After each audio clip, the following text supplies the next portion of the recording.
नमस्कार साथियों, भाइयों और बहनों। मैं संदीप प्रजापति रोज़ की तरह आज फिर अपने प्यारे बच्चों के लिए एक कहानी लेकर आया हूँ। आशा है उन्हें पसंद आएगी। प्यारे बच्चों, एक बार एक गांव में एक लकड़हारा था। वो लकड़ी काट कर उन्हें बेचकर अपना जीवन यापन करता था। एक बार वो नदी के किनारे एक पेड़ पर चढ़कर उसकी डाली काट रहा था।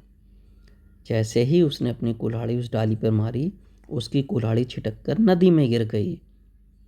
लकड़हारा पेड़ से उतरा और नदी किनारे बैठ के सोचने लगा।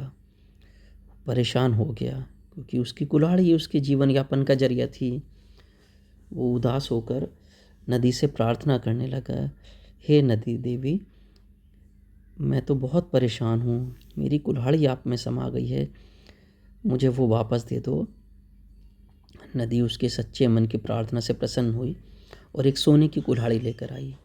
उन्होंने लकड़हारे से पूछा, क्या ये कुल्हाड़ी तुम्हारी है? लकड़हारे ने कहा, नहीं, ये कुल्हाड़ी तो सोने की है, ये मेरी कुल्हाड़ी नहीं है। फिर वो वापस गई और उसके बाद एक चांदी की कुल्हाड़ी लेकर आई। उन्होंने उससे पूछा, क्या ये कुल्हाड़ी तुम्हारी है? उसने कहा, नहीं, ये कुल्हाड़ी तो चांदी की है, मेरी कुल्हाड़ी तो लकड़ी की और लोहे की है।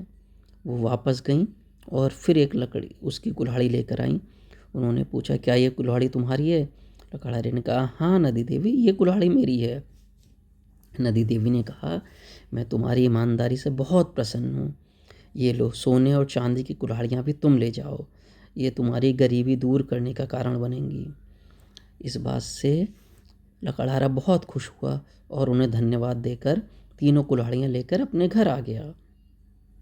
प्यारे बच्चों, आपने देखा, एक लकड़हारे की छोटी सी ईमानदारी से उसका पूरा जीवन बदल गया। तो इसलिए हमें भी अपने जीवन में ईमानदारी का पालन करना चाहिए। कभी कभी हम सोचते हैं कि झूठ बोल दें, शायद उससे हमारा कुछ फ़ायदा हो जाए। कभी कभी हमारे मम्मी पापा हमसे कहते हैं, क्या तुमने पढ़ाई करी? हम झूठ बोल देते हैं कि हाँ मैंने पढ़ लिया। लेकिन अगर हम इन्हें ईमानदारी से बताएंगे कि मैंने नहीं पढ़ा या मैं पढ़ रहा हूँ, तो वो हमारी मदद करेंगे और ये हमारे आगे तक भविष्य के लिए फ़ायदा रहेगा। तो प्यारे बच्चों, आशा है आपको मेरी कहानी पसंद आई होगी। भाई और बहनों, अगर आपको मेरा ये रोज़ का कहानी कहना पसंद आता हो तो कृपया मेरे चैनल को लाइक और सब्सक्राइब करें। धन्यवाद। शुभ रात्रि।